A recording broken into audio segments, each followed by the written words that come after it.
The Agronomist is made possible by RealAg Shops, the Wheat School, and Belchim Canada. Want to use a PGR in your cereals but no time for a separate pass?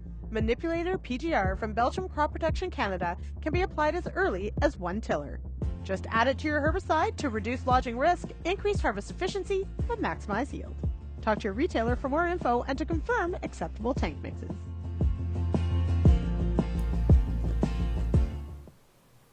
Hi everyone, welcome to The Agronomist. I am your host, Lindsay Smith, and yes, I'm just a few moments late. I'm off this week, but I couldn't miss this show. There was just no way. And so yes, after the downpour that we had here in Eastern Ontario, I was out making sure all my sheep had a fan to dry them out, just like Warren suggests. Just kidding. But we are incredibly wet. And so would love to hear where planting progress is where you are, what you've got in the ground, and what kind of conditions you're facing. As always, if you collect those CEU credits, head on over to realagriculture.com/agronomist tomorrow morning. Let us know you watched the show and we'll get those CEU credits for you. And quick note, next week we'll be talking sclerotinia and white mold. So put that in your calendar, 8 p.m. Eastern. All right, let's bring in tonight's guest to talk about all things PGR and PGR Power. We've got Jeremy Boychyn with Alberta Grains out of Alberta and Marijke Vanderlaan with Syngenta Canada here in Ontario with me. We'll just ignore that Jeremy is also from Ontario for a moment. Yeah, or maybe not. Jeremy, I'll start with you. How goes it? How goes the battle in Alberta? You guys have some moisture for once. We do. We're feeling generally pleased about how things are going. I've heard of some places in southern Alberta that are actually kind of 6+ inches of rain so far in May. So considering we're coming off of multiple years of not even getting that amount over multiple years, we're happy to see that. So obviously, we want to see that continue to build up that soil moisture, but things are moving, things are getting in the ground, and we're happy to see it. Yeah, I've actually seen photos of the Lethbridge area with green grass, which I didn't know was possible. So that's kind of cool. Yeah, it's pretty dry. All right. And Marijke joining us, of course, from Southern Ontario. I don't think you got as much rain as we did today here in the Far East, but how are things looking where you are? Yeah, we had about an inch here this morning, and it's been raining off and on, but I'm just outside of Elora. I know there were areas that probably got some thunderstorms that maybe we didn't get here, but yeah, we're wet again. We had a really good run last week, so a lot did get planted, a lot of herbicides got sprayed, T3s full on as well, but I think there were some optimal windows this past weekend, and we had rain on Saturday as well. So a bit of a slower planting season than last year, but overall in good shape. It's always amazing to see the crop get in and just how quickly it gets in as well when there are a couple good days. Yeah, absolutely. Yeah, Peter mentions in the chat plenty of areas down where he is near Lucan with 2 inches plus. Definitely. Warren's not far from me. Warren, I'm not sure what you got, but it came down very hard, very fast. And most of us probably didn't need it. Yeah, Warren says pushing 2 inches since noon. But for people like Jeremy, will try not to complain about it too much because other areas don't get it. Now, we are of course talking PGRs. We're talking PGRs and cereals. We're talking obviously a spring crop in the west, a winter wheat crop in the east, and so let's maybe just start there, Marijke, for growers that are looking at their winter wheat crop right now and have already made this PGR decision. How far ahead is this wheat crop versus the average for this year? Yeah, so I mean, 7 to 10 days ahead of normal, I would say. Usually this area, we're not thinking about, T3s till June.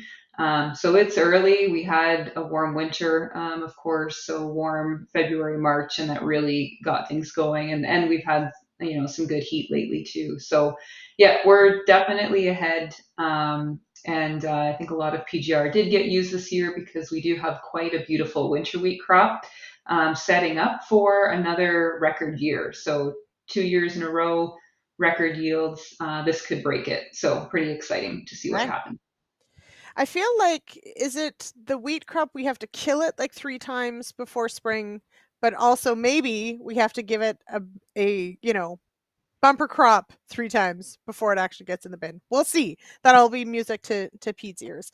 Uh, Mhm. so yeah, so and he does say spray T3 on May 26th on the wheat.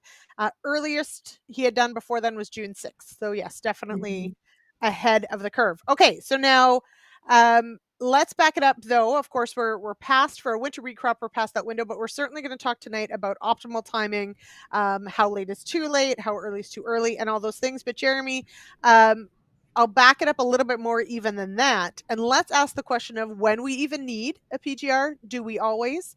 And a few of the other things that go into that decision. And one of those discussions, of course, is yes, we're talking about reducing lodging, but lodging isn't just as simple as a lot of stems and maybe some wind and over it goes. So, what all goes into that PGR decision from sort of that yield perspective, the timing perspective? Yeah, I mean, you can start very simple by saying if you're in a situation where every year you're dealing with some type of lodging in your crop where you feel like it's impacting your yield and it's impacting your harvestability, you should be asking the question of whether a PGR is valuable for you. Now, that doesn't mean that yes, it's going to resolve that issue. There's other things that you also need to look at when you're asking that question, like, am I utilizing the right variety? We know that during registration trials and RVT trials in each province, we get an idea of what the lodging resistance of different varieties is. So you should be asking the question of, can I do better with the variety that I have selected? Can I pick something that is more lodging resistant, that is maybe shorter, that can help mitigate some of that lodging? And then start asking the question of, am I making the appropriate amount of nitrogen application for my crop as well? And that becomes a little bit more challenging depending on how granular you want to get into that question. Variable rate, certain parts of the field lodging more than others. And that can depend on your equipment and your ability to make those granular decisions on how you're putting that nitrogen down to mitigate some of that lodging. And then when you get to that next step of, okay, is my timing of seeding right? Am I putting down the right amount of plants per square foot to make sure I get the correct amount of tillering happening, and a good plant stand, and then utilizing a PGR to help then mitigate any lodging that happens above and beyond what you've already done to help with variety selection, and nitrogen application.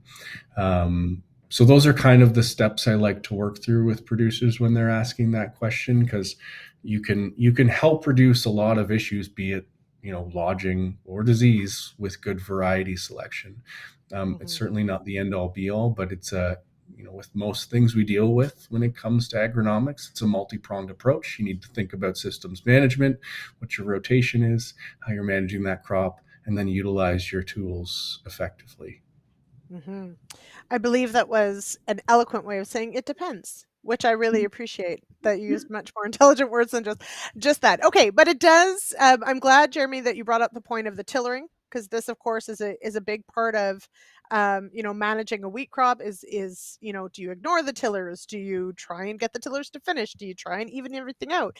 And so that really does work into this. Um, Marijke, I've seen you've sent a slide that I Mhm. want to talk about because I have not seen this before or this term, and I quite enjoy it. So, producer Jay, if you would, it's the sweet spot with wheat, which I adore. And so, we're going to talk through what is the sweet spot of staying in the. Okay, I love the words, but what does this mean? Yes, for sure. So this is from C&M Seeds, and they put this out a couple years ago, and they have an app. So I'll just put a plug in that for that too. It's a great tool. So the sweet spot, I would say, is that spot of stems per square foot, or they talk here plants per foot of row, but the numbers there are the calculation to get to stems per square foot. And so being in the green is sort of that sweet spot. You could argue that though, because the winner of the yen last year got 90 stems per square foot. So you do want Okay. to be above that. But when you get into that orange area, that's really when you get more into the risk for lodging. So Okay. earlier in the season, it is something we use here in Ontario is we are asking folks to, count your stems, like how many strong stems you have per square foot. And if you're in that, green area plus, you are maybe in that situation where you might need a PGR if all the things that Jeremy talked about, like variety and so on, if you're susceptible, or you have manure, cover crops, that kind of thing in rotation. So that's what this chart is sort of to help with, is to figure out, by counting your stems per plant, and then your foot of row to get to that area. There's a bit of an easier way too. I like to just tell people, most of our wheat is 7.5 inch rows. Just measure out 19.2 inches of row and count your stems in that, and that gives you a square foot. So, and then you can kind of look at this too and say, 60 plus strong stems per square foot, and that puts you in the ballpark, to Okay. know, am I a candidate or not? Is this field a candidate? Okay. Yeah, Now, okay, so I love it. It's fantastic. Uh, it's a question though that I have for both of you, and I want to go through this a little bit. A PGR doesn't guarantee that lodging won't occur. right. And there's a whole bunch of reasons for that. And Marijke, maybe I'll start with you. Um, Even with the application of a PGR, or and let's say at ideal timing, lodging can still happen. Why is that? What does that sort of discussion look like? Yeah, for sure. So, yeah, if you applied in your ideal window, that's definitely when we get the strongest sort of protection against lodging, because you're strengthening the base of the stem. This is a image here of plots actually from C&M Seeds as well, where in this year, it was 2021, when we launched Modus, and we didn't have the weather sort of to get the job done in the optimal timing, although that's all we talked about that winter. And a lot of it got applied late, 32 to 37. And so the strengthening was, sort of higher up on the plant, maybe a little bit less height reduction if the variety was responsive that way. And we did see, lodging in those plots as well. But that wheat was still, you could easily pick it up with a combine versus the untreated or no PGR. That was a bit more of a hassle. So, yeah, why do we still see that? I mean, if you have a really heavy head and, more yield there, there's only so much strengthening that we can get in that plant. And each variety is different in its responsiveness. We also can't predict exactly, how much nitrogen mineralization are we going to have. So there's going to be pockets in that field where there's a lot more nitrogen there than that crop, could basically handle, especially if we are intensively managing and putting those higher nitrogen levels on. So there's only a certain level that where we can get that protection. And again, there is a difference in variety responsiveness. Hmm.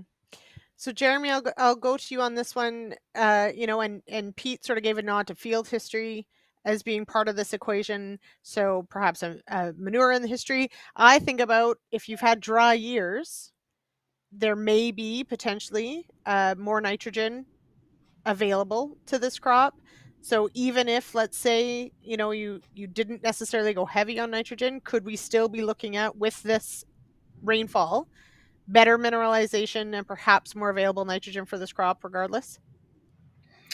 Yeah, I mean that's always a risk, and we talk about the birch effect, which probably doesn't get discussed as often, maybe in Ontario and Eastern Canada, where we go through an extended dry period, and essentially we don't get that mineralization because the bacteria is not moving along, and then all of a sudden we get an inch and a half, 2 inches, 3 inches of rain, and poof, we get this explosion of bacterial action in the soil. We get the mineralization occurring, and that nitrogen, generally isn't accounted for. So, depending on the approach that happens at the beginning of the season, that can be unexpected nitrogen release that, if at the correct timing, could cause extended elongation, or more faster elongation where your stem isn't as strong. Or even talk about if you get that much moisture, and you could head into maybe root lodging instead of stem lodging. So yeah, you know um, there's multiple reasons why you wouldn't get a potential full reduction in lodging or a complete elimination in lodging, and I would say it's almost unheard of to get complete elimination of lodging when you're pushing things as hard as we like to push things to get the yield potential and maximize the inputs we're putting on. But variety selection, the amount of nitrogen being released are certainly one of them, or a couple of them. I shared an image of a trial that we did a couple years ago that I think is a great example of this, where the type of rain and rainfall you're dealing with can actually impact the response of varieties to lodging reduction. Not that one. It's the one that looks a little bit more. No, not that one either. We'll get there. So we had Keep a going. trial Yeah. in northern Alberta that looked at the impact of applying manipulator versus non-application. And what we did is we took drone imagery of this field location where we did strips of treated versus non-treated. And then we sent that imagery actually into Olds College, where they used machine learning to assess, based on pixelation color, how much lodging had occurred and the severity of the lodging. And very interesting trial, because you can see on the red, that's where severe lodging happened. In the yellow, that's where non-severe lodging happened, but some lodging occurred. And if you look closely on that right top image, you can actually see, so the black outlined is where no PGR was applied, and the orange outlined boxes is where a PGR is applied. So you can see a general trend towards a reduction in lodging. And even the data showed this significant reductions. But what was interesting, coming full circle, is that we only actually received 6 inches of rain during this entire season from May to September. The following year, we did the same trial on the same field with the same treatments, and we got 10 inches of rain and didn't see a stitch of lodging. And Really?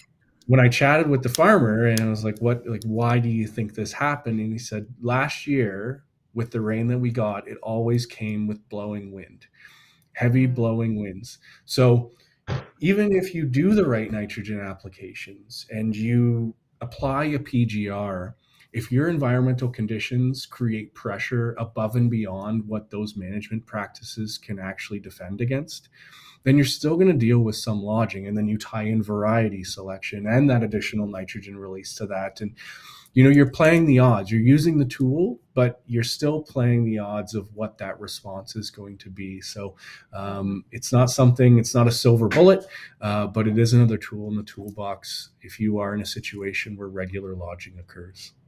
Mm-hmm. Now, and I'm going to throw to a clip in just a minute, Producer Jade, to talk about, because I do want to pause for a moment to talk about proper timing.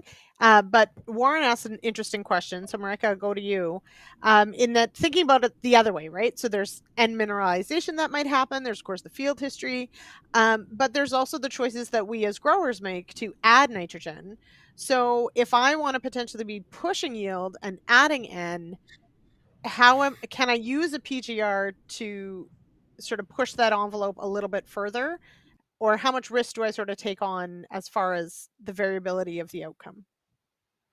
Yeah, the number that we've talked about over the years has been 25 to 30 pounds more N per acre, and then a PGR can protect that investment. That's the number that we've used, and I think that's been quite accurate in terms of the experiences we've seen over the years. I mean, since we've had Modus in the market, 2 out of the 4 years, or in the year prior as well, that we had some level of lodging.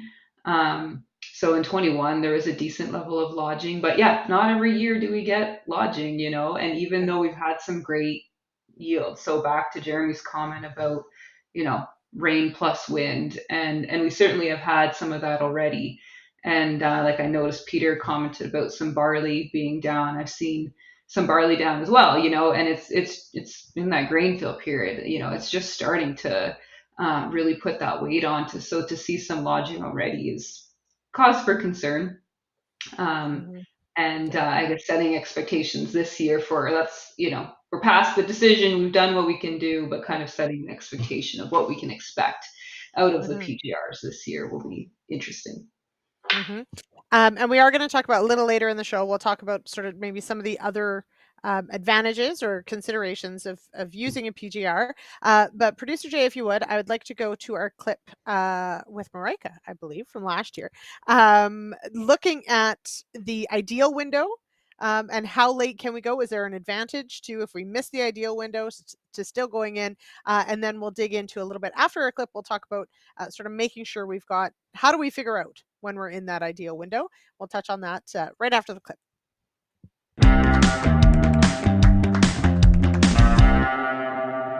Now, Peter and Rob also talked about risk. And Yes. that is the risk of lodging with a big, high-powered crop like that. And that leads us to the need of a PGR. And you guys at Syngenta, Modus is your product. Yeah. Let's talk timing. What's the optimum timing for a PGR? Yeah, for sure. So optimal timing is in that growth stage 30 to 32 window. That's what we would say the optimal timing is for Modus, but manipulator would be very similar. Growth stage 30, a lot of fields are approaching that or at that. This field, for example, is at growth stage 30. So yeah, the potential is there, the risk is there. We've been moving the bar on growing wheat here in Ontario. It's no longer poverty grass, it's prosperity grass, right? And we're setting up for that this year. Yeah. Now, a lot of the conversation now is about the weather. Yeah. And where that may move this crop or may not move this crop, and how the implications for a PGR.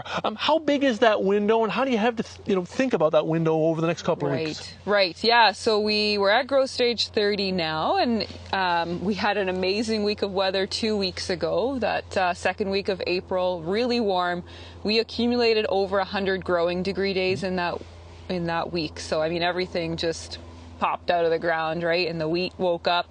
And so we moved quickly into that growth stage 30, but now last week and this week we're accumulating about 50 growing degree days per week. So the wheat has slowed back down. So that window, there is time. We don't have to get excited. Oh, we're at growth stage 30. We gotta spray the PGR. There is some time there to apply the product, and the labels actually go up to flag leaf timing. So prefer that the products get sprayed before growth stage 37, or as that flag leaf is emerging, get it done before then. So there is a wide window. The optimal timing is 30 to 32, but like we saw in 21, that was a year where it looked like this. We had great yield potential as well, but we were very cool and wet through the early part of May, and a lot of the wheat did not get the PGR until growth stage 32 and a lot of it actually was growth stage 37, right. And we still got excellent protection. So there's the optimal window, but there is time there, and right. With the weather forecast that we have, we're going to be moving slower than we did 2 weeks ago. So there is some time.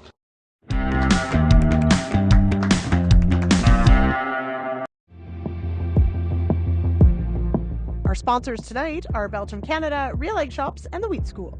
From varietal advancements, protein and yield management, precision farming, and marketing, Real Agriculture's Wheat School is a video series that tackles every facet of the wheat growing season in an engaging and informative format. The Wheat School is made possible through Syngenta Canada, C&M Seeds, and Alberta Cranes. Learn more at wheatschool.com.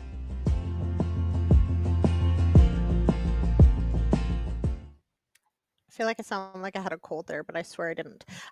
Okay, all right. So there's a window for these products, and perhaps some can go a little sooner. There may be advantages to going later. But Jeremy, I think you've got a pretty good visual on this one of the slides that you sent of just how do we know that we are where we should be. So what are we looking for? And there are a couple wheat schools on this if somebody wants to go and do a little homework and watch some of them, but we can talk through it here as well. So explain to me what we're looking for when we want to determine if we're at 30 to 32. Yeah. So I just having memories of taking this image. So it's one of these things where practice is going to make perfect on this. I remember doing this my first time and splitting open a stem and going, oh my goodness, like, okay, let's get our eyes here. Let's get this figured. So the first thing I'll say is if it feels intimidating the first time, that's fine. Just keep at it and keep splitting stems. It should be something you're doing every year anyway, to just get familiar with how the growth of that plant is happening, what stage you're at. The more years you do this, the more comfortable you're going to be able to identify whether you're getting close, and you're going to be able to get that product on farm in a timely manner, so you're not scrambling. Because yeah, sometimes we get into warm conditions where it's just that crop is off to the races, and all of a sudden you're a week late and the crop is moving along way quicker and you're trampling more than you want to. But that, I'll preface it with that. So generally what we do is when we start to get to that kind of tillering stage, we'll start picking stems from different parts of the field. And I don't know if everyone can see me right now, but can they see me right now?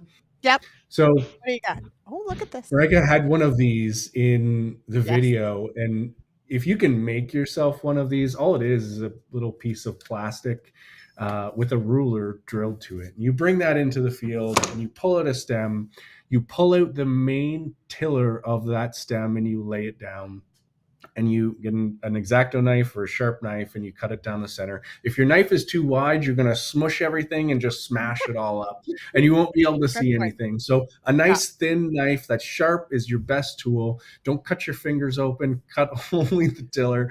And you should be able to see the little wheat head in there. But what you should also be able to see is our nodes moving up that stem. So you can see the different color arrows that we have pointed there. The bottom one is your tillering node. This is the bottom node that all of the other nodes are pushing up and out of. And what we're looking for is a certain number of tillers that have pushed out and out of that a certain number of nodes that have pushed up and out of that tillering node. As you can see in the description there, you want something where the first above the tillering node, you have two additional nodes. One that is under 2 centimeters away from that tillering node.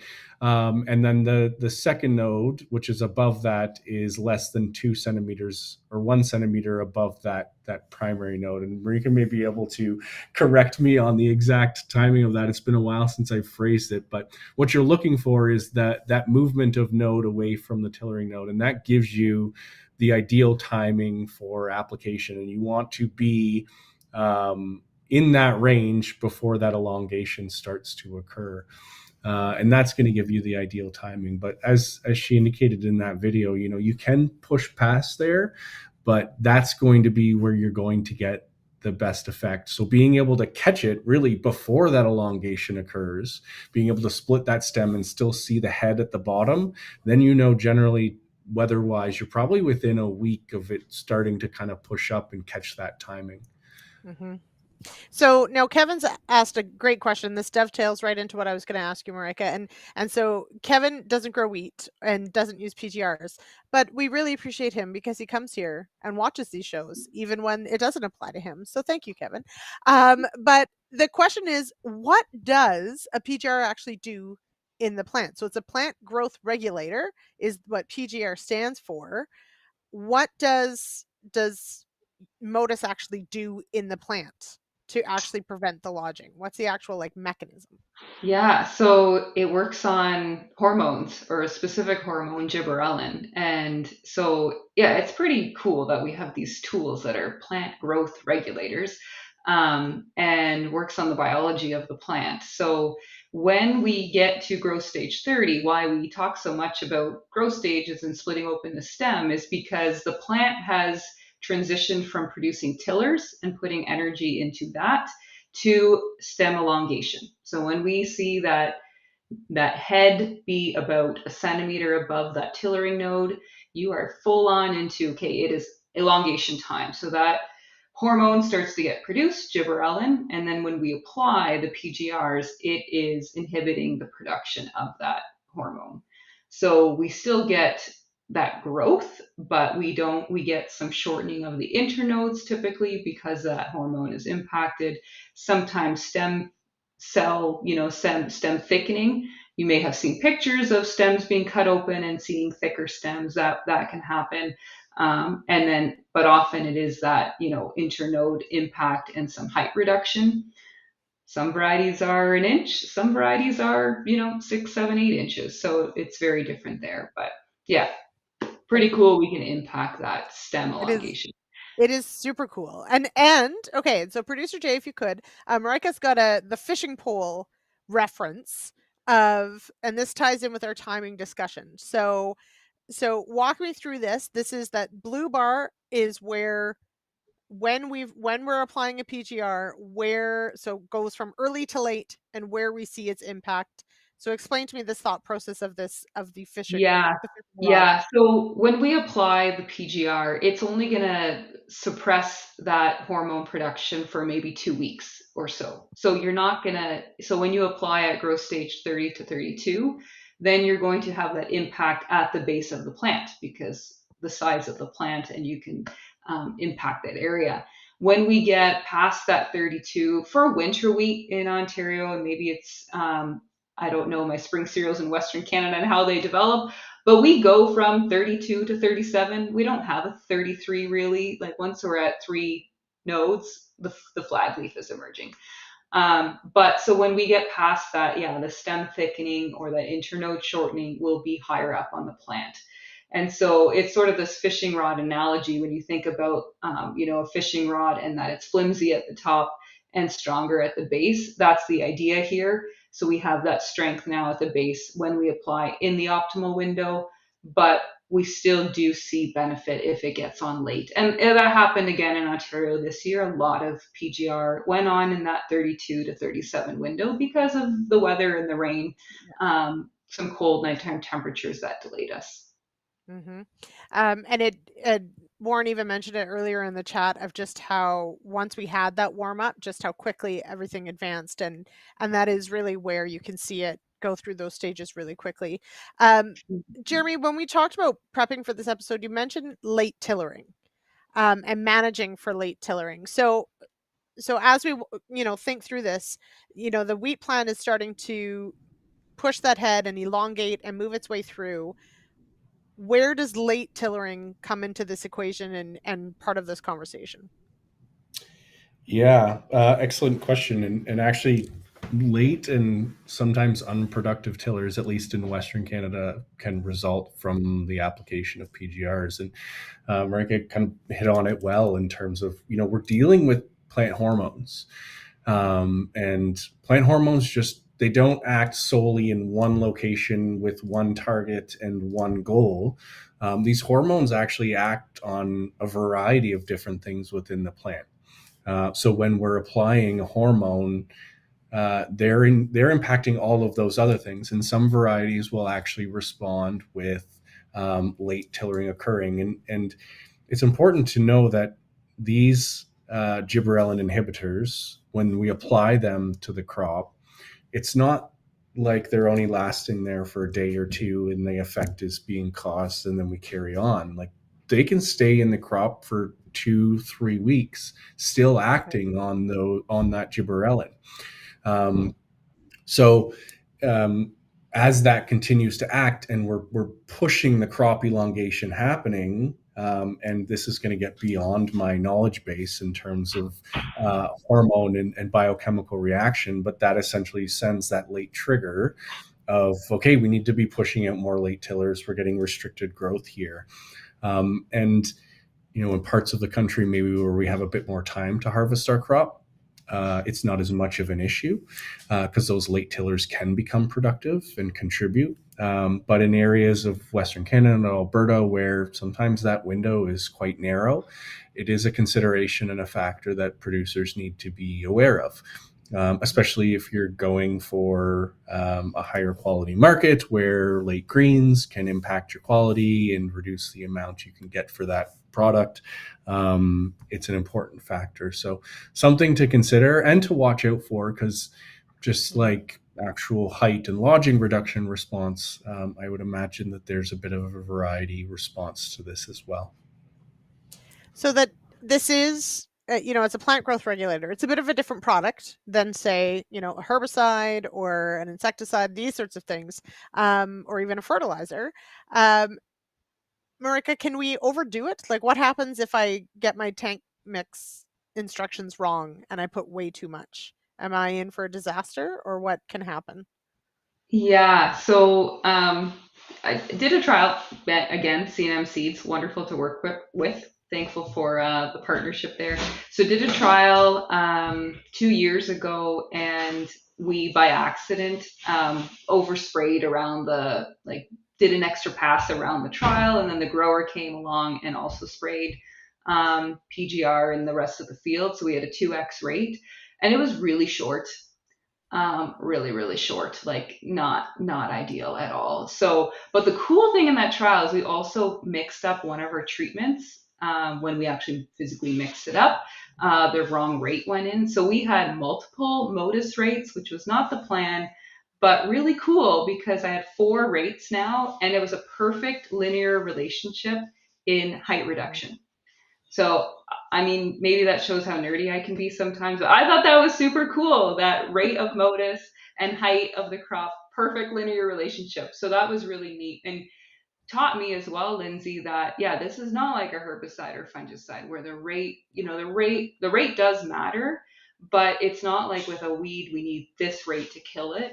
In this case, yeah, we put the low rate of modus on and the high rate, and we got an impact at both rates. We had lodging protection at both rates. When we went to this accidental low rate, it was like a 250 mil rate, we did get lodging in those plots. So kind of interesting. It was on a very responsive variety. For those in Ontario, Pro 81 is a responsive hard red variety to PGRs. That's okay. So that's a very, very good point. How do I know what the response of a variety might be? Jeremy, now you're in Alberta. We have, different provinces, different seed guides. So I'm not going to ask you to speak to other provinces, but if I look at the Alberta seed guide that years ago I used to write for, by the way, am I going to know just by looking at it which varieties are responsive, or do I need to talk to my seed rep? Yeah, no, you will not get a clear indication of whether that variety is going to respond. You definitely need to talk to your product rep to see what indication they have and their experiences that they have. This is the unfortunate and challenging thing with agronomic research on products, where we get new varieties coming to market all the time, and we don't have that research occurring on those new varieties, is that we don't know. So we infer from previous research what may be occurring on new varieties. So I think it was 2018, 2017, 2019, Dr. Linda Hall did research looking at, I think it was 13 different CPS varieties and around the same amount of CWRS varieties. And 3 or 4 of the CWRS varieties responded a high enough percentage of times when lodging occurs to indicate that that variety was responsive to a PGR. But one of the most interesting things that came from that was one of the most responsive varieties was actually one of the varieties that had the higher lodging resistance in the seed guide. So it becomes a little bit tricky, because you can't just look at the seed guide and say it's very good at lodging resistance, so I don't need a PGR, or vice versa. It may not be very good at lodging resistance, but it may not respond well to a PGR. So that's where that variety-based response is very important. And I always encourage producers that if it's your first time trying it with this variety, and when you switch varieties, you leave a test strip. And, while I have the mic here, I think that's a fantastic story about the double application of Modus and kind of seeing that response. But the one thing I'll caution producers on is, MRLs are a huge consideration when we're talking about applying the right rates of PGRs. And a lot of the markets that we sell to internationally do have maximum residue limits for PGR products. So make sure you're utilizing the product based on the label rate. Otherwise, you put yourself and our markets at risk of of impact. So just a caution there. I know it's an interesting story, but be cautious with we your certainly application. don't want to put 2x Yes. rates on. We do And not. Yeah. no, we do not. You don't want that. The nice thing though is our labels there's rate ranges. With some crops, there is a split application labeled as well. So some growers like to use the split application approach. And on some crops, there's a rate range. So what we've seen in other countries is growers get dialed in on, when they do grow the same variety for multiple years, they know their soils, they can dial in the rate that they need based on what's allowed on the label. So that's been interesting to see because PGRs are old tools. Modus has been around for 20 years, but only, the last 3 in Ontario. So Right. lots of global knowledge. Yeah, and good point about MRLs. Anytime we can get a plug-in for making sure that we're doing all the right things, I think that's a wonderful thing, for sure. Now, another one of the questions that does come up is tank mixes and tank mixing, and whether or not it is a separate pass. Can you mix some things together? Marijke, I'll go to you on this one. What do I need to know about a PGR as far as if I can add some other things in the tank or things that maybe I shouldn't add in the tank? Yeah, for sure. We've done a couple trials in the last 2 years looking at various tank mixes and kind of pushing the extremes, like going low water volumes. A benefit that we have in Ontario is we're willing to do higher water volumes. So when we tank mix, and say go in 18, 20 gallons, people don't look at us like we're crazy. It's like, okay, I'll put 20 gallons of water on. That's great. And so, so in Ontario, there is a lot of, PGR herbicide, fungicide that does go on, but we have some, sort of strict guidelines around that. So we talk about the rule of 3, that we want the nighttime temperatures to be above 3 degrees the day before, the day of, and the day after if you're doing that tank mix. And then the higher water volume, if you're tank mixing 3 products, you have to be at 20 gallons an acre. And that's all about diluting the surfactant because PGRs have surfactant built into the formulation, herbicides do, and fungicides do. So now we're putting 3 things on at once. We have triple the surfactant that we really need, and it's that surfactant that typically is what causes some injury. Thankfully, if you do get some, and we're in that 30 to 32 window, we don't see yield impact from a little bit of surfactant burn. Wheat will grow out of that quickly, but we still want to avoid it. Not nice to see and not ideal. So, to follow those guidelines. And I mean, one thing that's happening more and more here in Ontario is more fall herbicide use, and that reduces the need for a herbicide in the spring. And now we have a bit more flexibility to make sure we're getting our fungicide and PGR on at the right time. And that herbicide really should be going on earlier. I'm talking our winter wheat crop here. That often we get late and we want to do it all at once, but we have to question how much value are we getting out of the herbicide when we're going late. The yield damage was done, and you just have to consider that in the tank mix equation. Mm-hmm. So, Jeremy, given the differences in timing, how does the answer to that question differ for the West as far as what we're all putting in the tank? Yeah, so I'll start off by saying I'm certainly not a tank mix expert. And if you're ever doing tank mixes, talk to your rep who is providing you with the product, because they will be able to provide you with the best support to make that decision. Most of the discussions around here are trying to align the timing with the pass that's already occurring.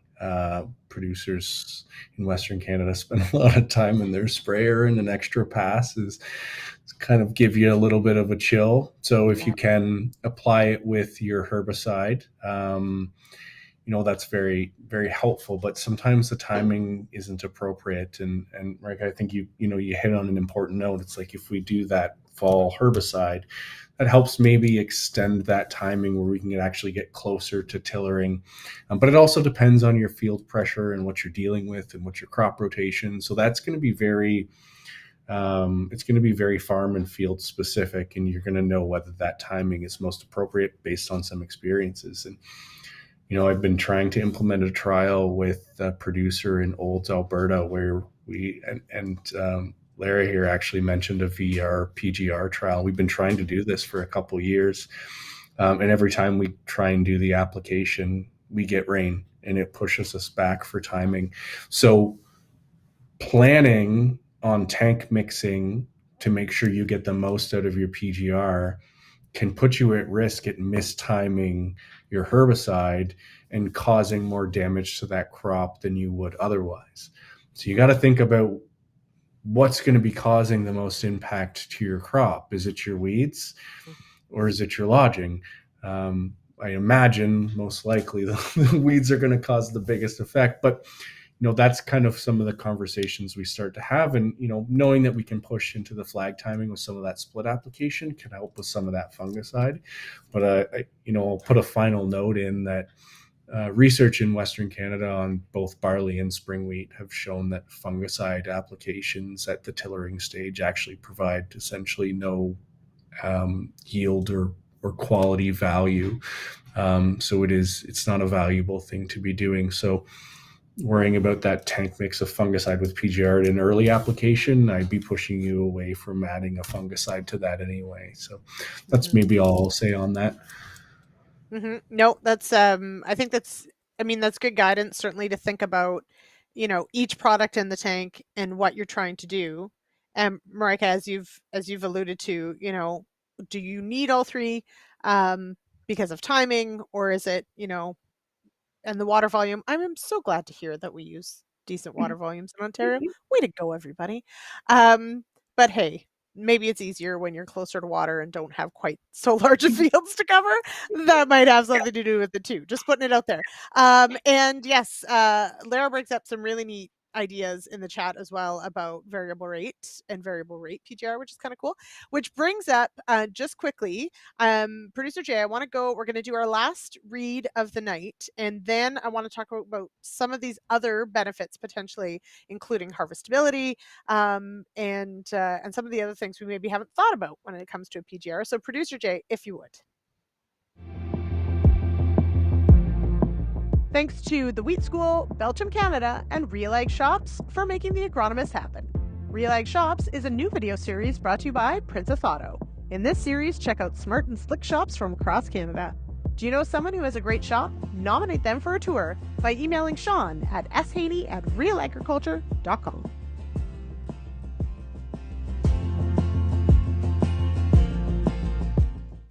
All right, so two things. The first one, and we've covered, obviously 2 times the rate, not ideal. Water volume, incredibly important. But Marijke, you did mention that there is a range, and there's potentially even a 2-pass system. How do I decide if I'm going to go on the low end or the high end of that range? Yeah, so it depends on the crop. So some crops were just labeled for a lower rate. For winter wheat, if we're just talking that in Ontario and we have the rate range, that's where you really have to get a feel for it and say, like, what is my risk? So if you say, okay, I have higher stems per square foot, I have, higher nitrogen, or I'm really going to manage, I'm setting myself up for a big crop, then it's looking at that variety and how susceptible is it really to lodging.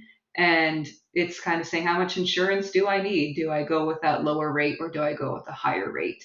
I found that, with some of the shorter genetics, the lower rate is enough.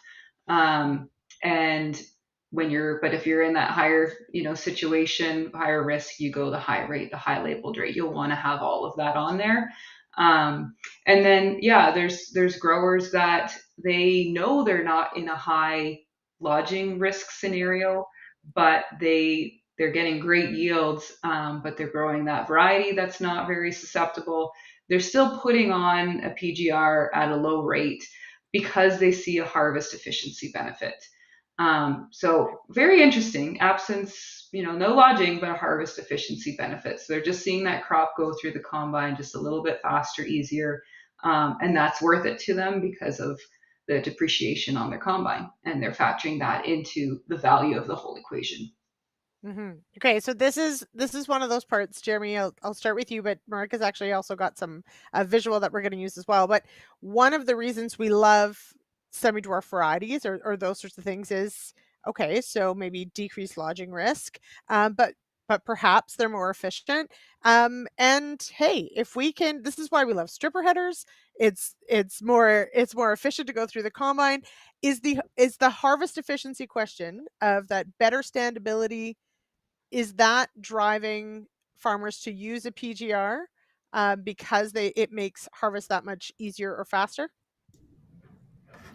Yeah, I mean, especially in severe lodging situations where you're wondering whether you're picking that crop up because it's laying down so far, and you're slowing down, or maybe you're even changing your harvest angle to try and do that. It causes increased complexity on how you're picking that crop up and how well you're managing it. And some of these areas have a lot of rocks to deal with, and when you're hacking that far down in the crop, it can be a risk. And you're putting that much more of the material through, which means you're working the knives that much harder, you're working the entire combine that much harder. And it's just nice if it all stands up straight like an arrow and even and flat. We're reducing the complexity of an already very complex, very difficult system that we have to do in a very short time period. So yeah, absolutely. It's part of that value add for PGR of, okay, we're reducing lodging, potentially increasing both our yield and our grain quality because we're not dealing with variability in the field as much due to lodging and goosenecking and late tillering that comes from that as well. So yeah, it's part of a multi-piece value for PGRs if they do work how you like them to. So Marijke, so producer Jay, if you would, we've got a slide that actually has a field sort of split and shows not just yields, but also the speed at which the combine could roll based on those fields. So walk me through this discussion. What were we observing in this field? Yeah, so this field was split, untreated on the right-hand side, and treated on the left. So big yield difference here. When we see lodging occur, closer to that pollination time when grain fill window starts, there's going to be more yield loss, a scenario like this. But really, what we wanted to show here was the impact on harvest speed. So it was almost a 25% increase in speed, being able to harvest that crop that was not lodged. And so, yeah, just an interesting example. We have examples like that from Western Canada as well, where it's really in that 20 to 25% harvest efficiency gains when there is lodging. Right. Yeah. Warren shares that he's seen a full mile per hour speed reduction in Oh, his wow. PGR check strips. So definitely a consideration, especially if maybe harvest weather isn't going your way. It's nice to have the crop in the bin as soon as possible. Now, there is the question though. So we've talked about, that there could be yield advantages. We are talking about, keeping perhaps that focus on the main stem, perhaps a longer grain fill period. Do we have to worry, Marijke, about any sort of maturity differences? Like, does this extend maturity by a few days or something that we'll notice? Yeah, I would say it can be 1 to 2 days, kind of depending on application timing. Like the earlier are we on the window, I would say the less impact. But I think that's something we could see this year. And I mean, I would say that is where some of that yield comes from when we don't have lodging. Um, we have data from the last 4 years, and we're averaging almost 4 bushels. So it's not like we're talking 10 bushels here, on the average. But there's that yield benefit, but part of that is coming from that little bit of extended grain fill period, and we would say maybe 3 bushels for the winter wheat crop for every day that we could extend that grain fill period or maximize the grain fill period. So yeah, interesting. But I saw Peter made the comment, this is a year where some folks are thinking about double crop soybeans, Yeah. because the wheat crop is marching along here. So, but yeah, so all those things important to have in the equation.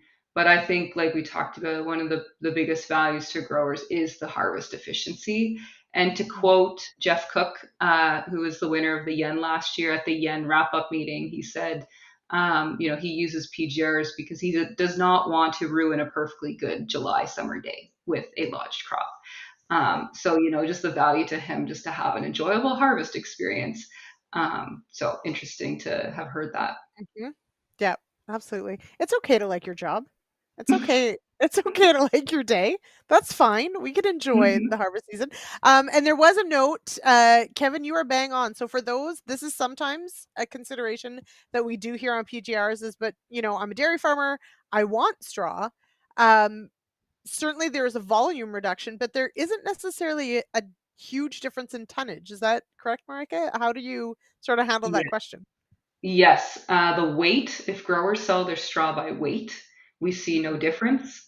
Okay. If you are by volume, you could have a less bale or two, depending again on the variety and how responsive it would be.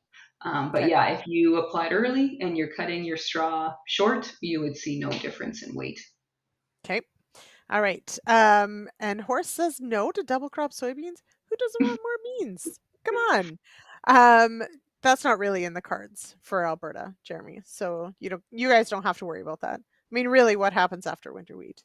Winter. That's what happens after winter wheat comes off. Anyway, pretty much. So yeah, we don't have to worry about that. But it's one of those crazy things we get to think about here. Okay, so just quickly as we run out of time here. So Jeremy, uh, where then, based on where we are now in the season, based on where the crop is at, as far as whether it's even in the ground or not, can you give us a ballpark figure of when you would tell growers to get out there and start at least looking and getting their X-Acto knives and their very technical piece of plastic with a ruler on it? You should trademark that, both of you, by the way. Um, when do you figure growers should get out there and at least start looking? So generally, most of the applications in central Alberta happen in the first week of June, going into the second week of June. That's generally where I see the majority of them happening, which means if you're in there at the beginning to mid part of like probably the beginning of the last week of May, you should start seeing some of that elongation occurring. And then you can kind of start checking every couple of days to see your progress. In southern Alberta, where you're under irrigation, that's probably going to be pushed back forward, however you want to phrase that, a week to 2 weeks. But that's the general timeline that I like to get out there and make sure. And, when we get a 30-degree day and you're at growth stage 30, you should probably check back at the end of the next day, because you may have gained a node and a bit by that time. So temperature plays a seriously significant role in how quickly that moves. And if you have moisture on top of that, poof, you're gone.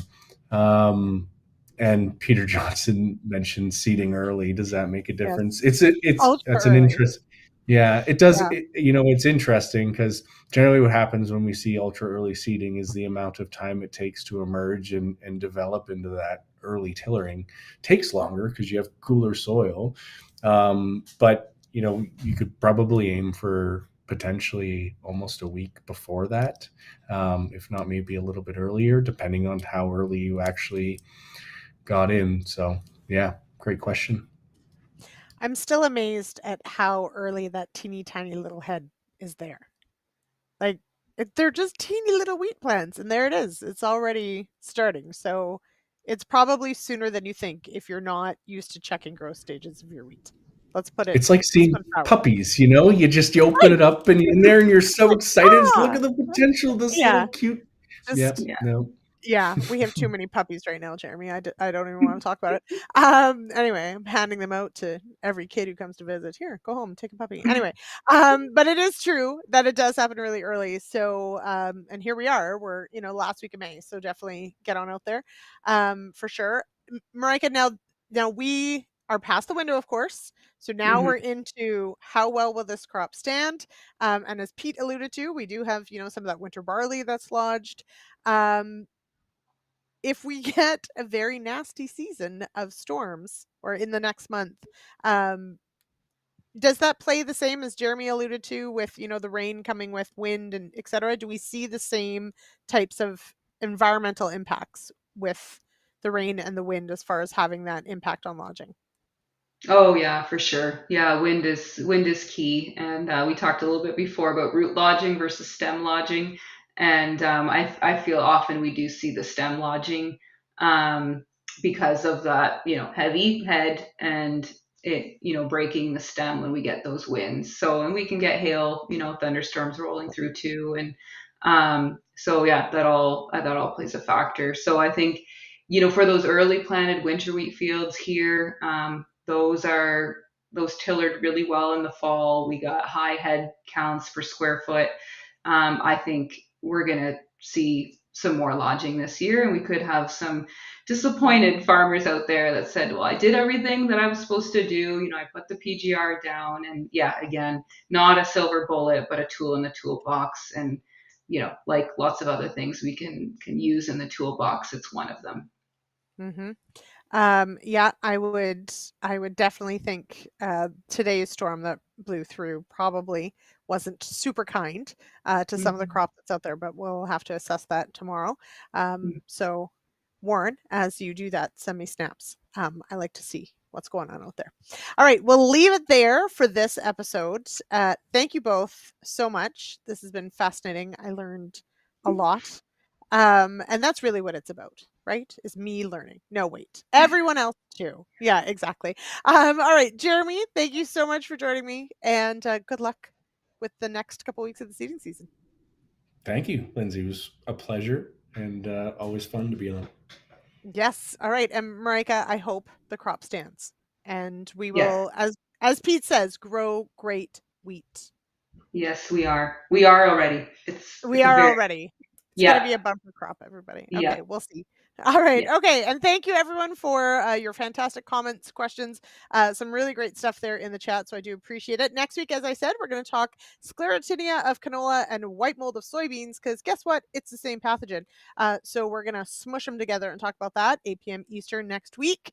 And head on over realagriculture.com/agronomist. Make sure you get those CEU credits. And everyone, stay safe out there. I hope the wheat stands for you. And we'll see you next week. Cheers, everybody.